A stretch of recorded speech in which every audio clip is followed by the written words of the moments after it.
단 국방부 장관은 사과를 했습니다. 서 국방부 장관입니다.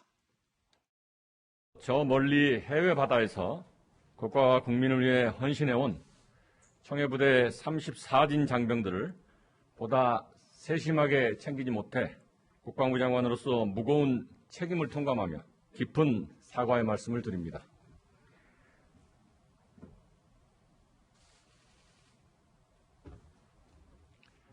해외 파병부대 방역 대책의 문제점을 살펴보고 재반 대책을 철저하게 보완하겠습니다. 문제는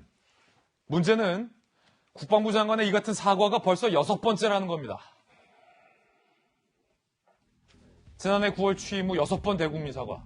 사과하러 취임하셨습니까? 2월 17일 북귀순자 경계 실패로 대국민 사과. 4월 28일 군 부실급시 과잉 방역 논란으로 대국민 사과. 6월 9일, 10일, 7월 7일 공군 성추행 피해 부사관 사망 사건으로 사과. 어제 청해부대 집단 감염 사태로 대국민 사과. 이재명 기자, 대국민 사과라는 건 정말로 이례적인 상황에서 책임 있는 가장 높은 책임자가 정말로 제한적인 상황에서 사과를 했을 때 국민들도 진정성을 느낄 텐데, 뻑하면 대국민 사과하는 국방부 장관의 대국민 사과에 얼마나 많은 국민들이 위로를 받고 진정성이 있다라고 느낄 수 있을지가 좀 걱정입니다. 그렇죠. 이미 박정화 전 대변인 충분히 말씀하셨지만, 특히나 대통령이 군을 질책하고 나서 국방부 장관이 사과를 하죠. 그러니까 모양새 자체가 어떻게 보면 국민에 대한 사과는 틀림없겠지만 굉장히 대통령의 질책에 대해서 국방부 장관이 사과하는 듯한 모양새가 돼버렸죠. 그러다 보니까 이게 지금 대통령이라는 지위가 여러 가지가 있는 거죠. 국가 수반이기도 하고 행정부의 수반이기도 하지만 또 군 통수권자이기도 하고요. 그래서 어쨌든 또 특히나 청와대는 중대 재난의 컨트롤 타워라고 여러 차례 스스로의 위치를 그렇게 자임을 해왔죠. 그런 점에서 대통령이 이 사태를 가볍게 볼 수 있느냐 이런 생각이 분명히 들고, 지금 결국은 문재인 대통령이 그렇게 비판했던 유체이탈화법을 본인 스스로도 똑같이 거기에 이제 유체이탈화법이라는 비난을 받을 수밖에 없는 상황이 된 것.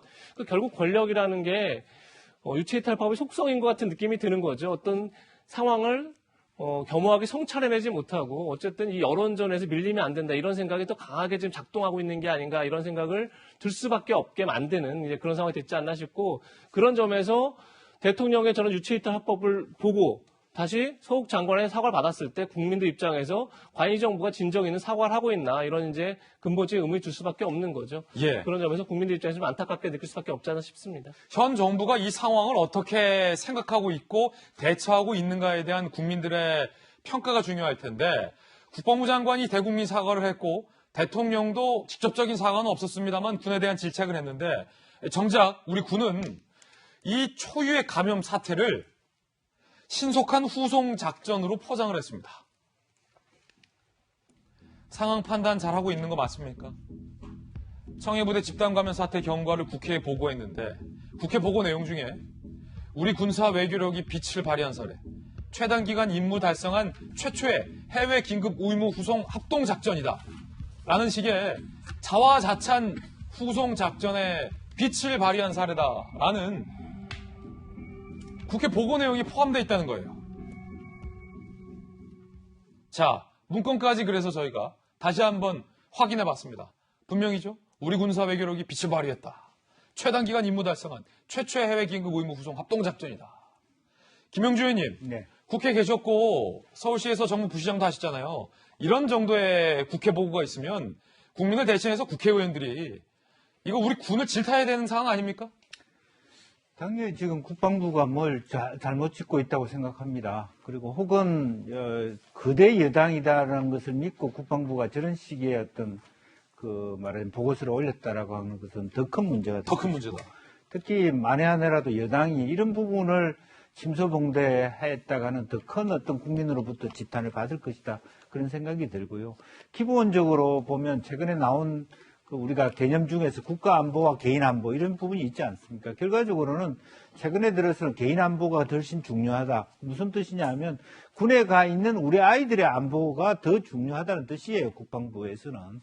결과적으로는 지금 현재적으로 보면 우리 군이 무슨 치열한 전투에 들어갈 가능성이 있는 것이 아니기 때문에 그렇다면 군대에 보내놓은 부모 입장에서 봤을 때 군에 있는 장교나 장군들이 우리 아이들이 건강하게 군 활동을 잘할 수 있도록 만전을 다하는 그런 측면에서 국방부의 장관이나 여러 가지 많은 어떤 지휘 계통에 있는 분들이 다시 한번 살펴봐야 될 것이다라고 생각이 들고요. 저렇게 4번, 5번의 어떤 연속적인 6번의 사과가 있다라고 하는 것은 정말이지 사실은 현재 군대에서는 예. 처절한 개혁이 필요하다. 그리고 정신무장을 다시 한번 해야 된다라고 하는 것을 말해주는 것이다. 그렇게 봅니다. 정익준 변호사님, 네. 군에 계셨으니까, 군에 몸담았으니까, 아니 이런 국회 보고면 관행적으로 어쨌든 효율적으로 잘 우리 군사들을 데려와서 어떻게 후속 작업을 잘 했다라는 보고는 어쩔 수 없이 좀 있어야 할 부분도 이해가 돼요. 그런데 홍보할 때가 있고 안 할 때가 있고 자화자찬할 상황이 있고 안 할 상황이 있고 다리를 뻗고 누울 상황이 있고 몸을 움츠리고 고개를 숙여야 할 상황이 있는데 이런 상황 판단을 군 내에서 아무도 제대로 못한 겁니까? 어떻게 이런 보고가 올라옵니까? 솔직히 말씀드리면 저는 그 승조원들 300여 명, 우리 정말로 귀한 우리의 그 장병들, 이분들을 신속하게 후송한 거 굉장히 잘했다라고 저는 생각을 해요. 이 청해부대 관련해가지고, 코로나 관련해가지고 가장 잘한 것은 이렇게 300여 명 되는 그러한 우리나라 그 군인들을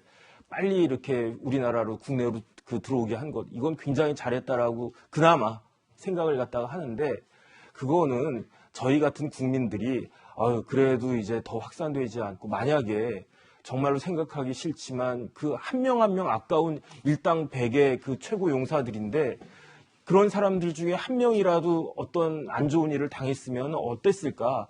그런 일이 발생하지 않도록 한 것은 잘했다라고 우리 같은 국민들이 할 이야기지. 그럼 어떻게 국방부 해군에서 저런 이야기를 할 수가 있겠습니까? 그거는 정말로 매를 버는 것이 아닌가 그런 생각이 들고, 그냥 장기적으로 그렇게 깊게 생각하는 것이 아니라 눈에 드러난 것에 대해서 그냥 미봉책으로만 눈앞에 그 잘못을 가리기에만 급급하는 모습이 너무나 명백한 것이 아닌가, 일단은 그런 생각이 듭니다.